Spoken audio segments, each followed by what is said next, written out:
Hey guys, welcome. Today I am excited to share more with you about board games and the Bible. Sounds kind of funny, but it's working out, I think. So today's game, have you ever played the game of life? Now I don't mean your life every day, but it's actually a board game.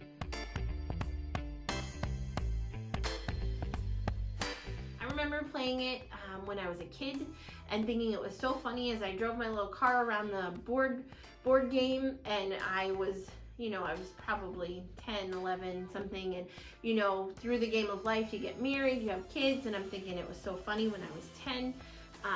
My kids and I have played the game now. You can play the game as adults. It's kind of fun. You get to pick your you get to see what kind of path you're going to go. Are you going to go to college? Or are you going to do this job or that job? So it's kind of interesting to think about that. But your life and my life is not a board game. Some of those things in the board game happen in our life, but it's not always the same every single day, right?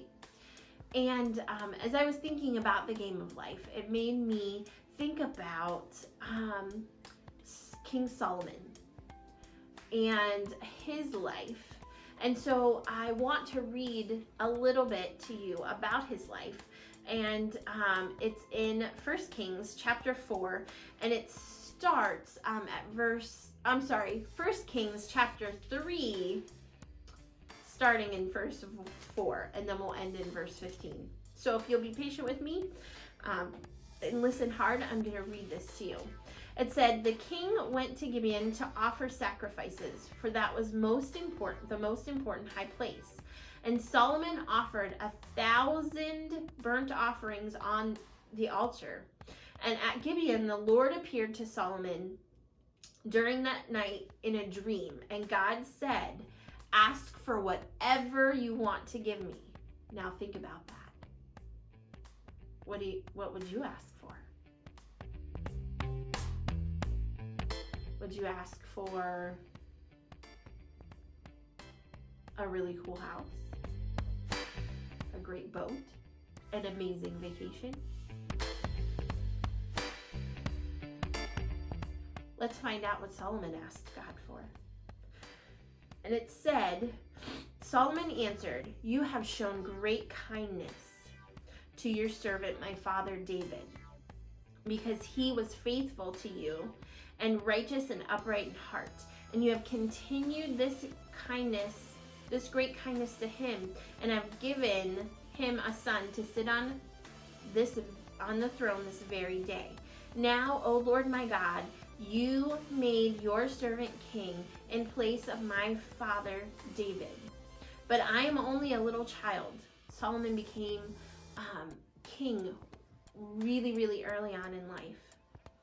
And he said, "But I am only a little child and do not know how to carry out my duties. Your servant is here among the people that you have chosen, a great people, too numerous to count or number. So give your servant a very discerning heart to govern your people and to distinguish between right and wrong.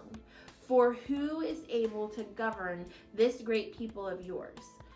And it goes on to say, "The Lord was pleased that Solomon had asked for this. So God had said to him, 'Since you have asked for this, and not for a long life or wealth for yourself, nor have you asked for the death of your enemies, but for discernment in administering justice.'" So when they say discernment, they mean wisdom.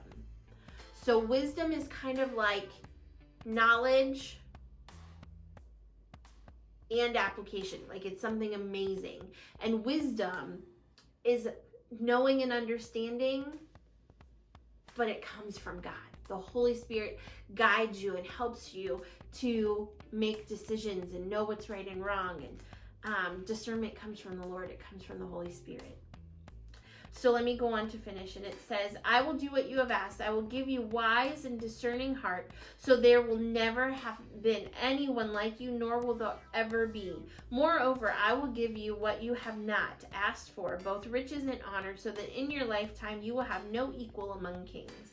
And if you walk in my ways and obey my statutes and commands as David your father did, I will give you a long life. Then Solomon awoke from the dream, and he realized it had been a dream. But when God appears and speaks to you in a dream, it's not just a dream. It's not just something that just happens. It's something that God is showing you. And God actually did this with Solomon. So he gave him wisdom, and he helped him with decisions. For example, there was a time where two moms, they both had babies. They were very much the same age and all of that kind of stuff. And one of the babies passed away, and they were fighting over, saying that the baby that was living was, this mom said it was hers and this mom said it was hers. And God gave Solomon wisdom on how to help that situation and figure things out, and the baby ended up with the right mom. But think about that. If God were to ask you, ask me anything, what would you want? And Solomon didn't ask for money or great and amazing things that you can go out and buy. And God honored him for that. So God said, not only am I going to give you the discerning heart, which is God's wisdom, which is beyond anything we could ever dream or ask for. He said, I'm going to also give you wealth and a long life above all other kings. But what I want you to know is that God's wisdom isn't just for Solomon. It's for you and it's for me. And when you're working and making decisions and trying to figure out things, all we have to do is ask God to help us with that. And he will. It's really that simple. Pray and ask God, and he'll lead us to the right answer. And God will honor when you ask him. So let's be like Solomon. Let's ask God for wisdom for things in our life. Just like on the day we talked about chutes and ladders and up and down, we're going to have those up and down days. What do we do with them? Let's ask God for wisdom. Let's ask God to help us know what's right and wrong, just like Solomon did. All right, guys, I'll see you tomorrow. Have a great day. Bye.